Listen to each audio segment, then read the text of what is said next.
여러분 안녕, 송현씨입니다. 송현씨 필름. 다이빙 강사예요 라고 말을 하면 다이빙 잘 모르는 분들이 제일 먼저 물어보는 질문 첫 번째, 안 무서워요? 나는 물공포증이 있어요. 아주 많은 분들이 나는 물공포증이 있어요, 무섭지 않아요? 라는 질문을 하시거든요.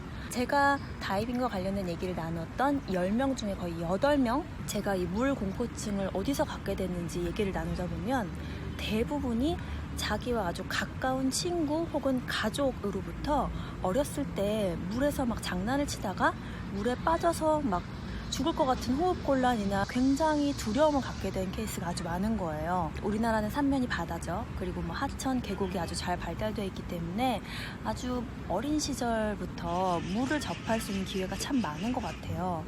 근데 그럼에도 불구하고 물에 대한 공포를 갖게 한 경험도 굉장히 많은 거죠. 저는 이게 정말 안타까워요.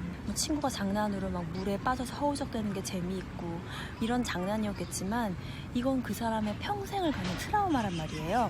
절대로 친구들에게 물에 빠뜨리거나 막 물을 먹인다거나 이런 식의 장난을 정말 제발 하지 말기를 부탁드립니다. 제가 강사 생활을 해보니까요, 이 물 공포증을 이기려고 다이빙을 배우고 싶어요 라고 말씀하시는 분들이 계세요. 왜냐하면 다이빙은 물속에서 본인의 몸을 뜰 수 있게 해주는 부력기구를 착용하기 때문에 수영을 못하는 사람도 배울 수 있다라고 알려져 있기 때문이에요. 자세한 규정을 얘기하기에는 지금 이 영상은 맞지가 않는 것 같으니까 나중에 천천히 말씀드리겠지만, 그래서 그렇게 물 공포증을 극복하시는 분들도 계세요. 그러니까 수영을 못하시는 분들도 다이빙 시작할 수는 있습니다. 자격증이 발급되느냐는 조금 다른 문제예요. 물에 대한 공포증이 있는 분들은 다른 분들에 비해서 스쿠버 다이빙을 처음 접할 때 기술을 습득하고 해내는데 더 많은 시간과 용기가 필요한 건 사실이에요. 전 사실 물을 두려워하지는 않았던 것 같아요. 처음 배울 때부터. 이 질문은 두 번째 가장 많이 듣는 질문과 연결이 되는 거기 때문에 두 번째 질문과 함께 이어서 이야기를 해볼게요.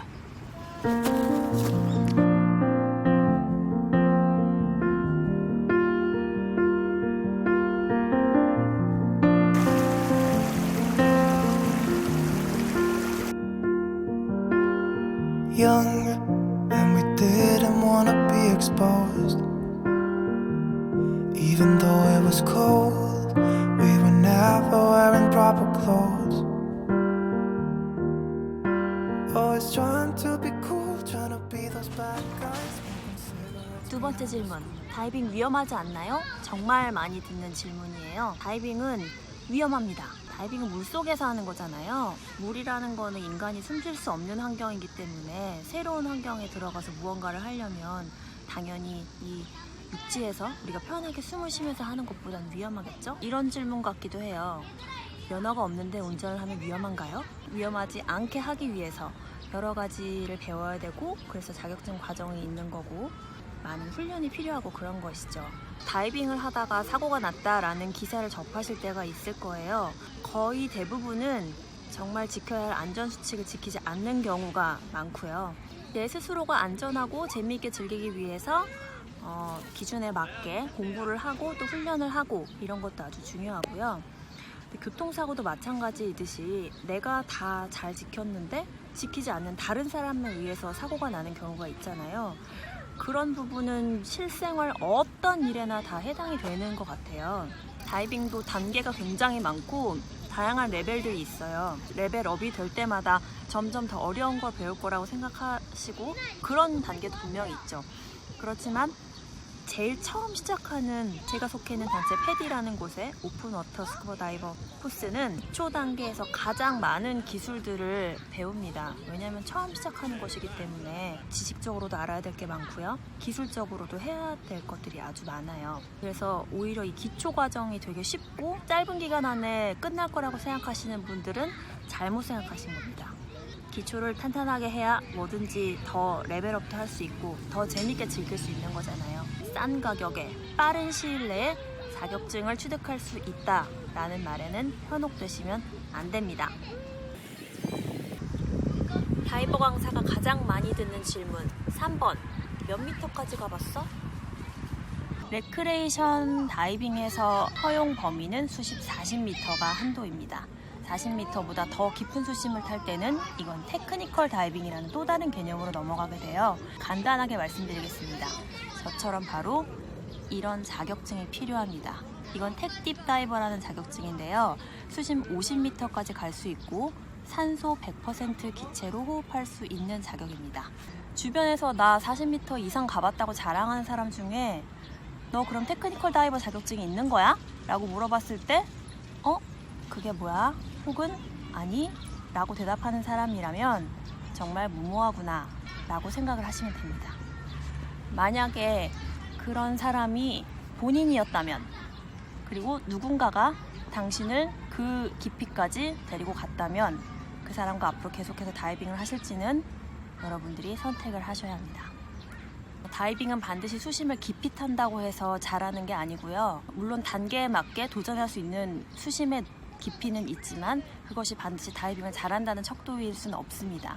그냥 가장 간단하게 말씀드리자면 다이빙을 가장 잘하는 사람은 위, 아래, 좌우로도 움직이지 않고 한 자리에 가만히 있을 수 있는 것, 그것이 가장 높은 레벨입니다. 막 팔다리나 핀킥을 휘젓지 않고 가만히 그 자리에 있을 수 있는 상태, 이것이 바로 다이빙 최고 레벨입니다. 그래서 다이빙은 레벨이 높으면 높아질수록 추위를 많이 느끼게 돼요. 물속에서 운동량이 많지 않기 때문이죠. 프리다이빙 같은 경우에는 이게 기록 경기로 도전하는 선수들이 있잖아요. 그래서 몇 미터 수심까지 갔느냐가 중요할 수 있어요. 그런 경기를 하는 분들에게는. 하지만 스쿠버 다이빙은 그런 기록 경기를 위한 스포츠가 아닙니다. 그래서 뭐 수심 몇 미터까지 갔느냐, 이것은 그 사람의 다이빙 레벨이나 그 사람의 다이빙 성향이나 스킬, 얼마나 잘하는지, 안전에 대한 마인드가 얼마나 있는지, 이런 것을 가늠하는 척도가 절대 될 수 없어요. 그러니까 앞으로 누군가 다이빙을 한다 라고 했을 때 그 사람에게 관심이 있다거나 아니면 내가 다이빙에 관심이 있어서 더 얘기를 나누고 싶다거나 할 때는 이런 수치적인 것을 질문하는 것은 비추예요. 여기 참 많은 친구들이 놀고 있어서 오디오가 어떻게 될지 잘 모르겠으나 제 목소리에 귀 기울여 주세요. 그래서 앞으로 다이빙을 좋아하는 분을 만났어. 근데 그분이랑 뭔가 얘기를 더 나누고 싶은데 나는 다이빙을 몰라. 난 다 알못이야. 그런 때는 이제 이런 질문을 하는 거죠. 다이버들이 다이빙에 빠지는 이유는 정말 많아요. 제가 다이빙을 좋아하게 되는 이유와 내 친구가 좋아하게 된 이유가 또 다 다르거든요. 그래서 다이빙을 할 때 어떤 점이 그렇게 매력적이에요? 라고 물어볼 수도 있고, 여태까지 다녀본 바다 중에서 어떤 바다 또는 어떤 다이빙이 무엇 때문에 좋았고 기억에 남았는지, 해양생물을 좋아한다면 어떤 해양생물을 만났을 때 기쁜지, 반가운지, 그리고 어떤 해양생물을 보고 싶은지, 앞으로는 어떤 바다에 가보고 싶은지, 이런 것들을 물어보는 게 더 좋을 것 같아요. 오늘은 다이버 강사예요 라고 했을 때 가장 많이 듣는 질문 3가지에 대해서 말씀을 드렸는데요. 그럼 제가 이제 대답을 해드리겠습니다. 첫 번째, 물이 무섭지 않나요? 물이 무서운 건 아니지만 바다는 늘 두렵습니다. 바다를 두려워하는 마음이 없으면 곧 사고로 이어질 위험이 있어요. 전 늘 두렵지만 바다를 사랑하고 설레는 마음으로 하고 있죠. 두 번째 질문, 다이빙 위험하진 않나요? 말씀드린 것처럼 위험합니다. 제대로 된 교육 훈련을 받지 않은 사람이 자신의 레벨에 맞지 않는 바다에 도전했을 때는 위험합니다. 하지만 올바른 교육과 훈련을 통해서 좋은 마인드와 기술을 갖춘 사람이 다이빙을 한다면 안전하게 재미있게 하실 수 있습니다. 세 번째, 몇 미터까지 가봤어요? 묻지 말라고 했지만 말씀드립니다. 저는 제 컴퓨터가 가진 기록으로 46m까지 가봤습니다. 탱크 4개를 내고요. 다이빙을 혹시 안 해보신 분들이라면 경이로운 새로운 세상에 꼭 한번 도전을 해보셨으면 좋겠고, 이미 다이버시라면 여러분들이 안전하게 또 즐겁게 새로운 모험과 새로운 친구를 찾아서 멋진 다이빙 하시기를 응원합니다. 다음에 또 만나요. 안녕. When we were younger, we were never running out of time. As long as we had each other, oh, everything was black and white.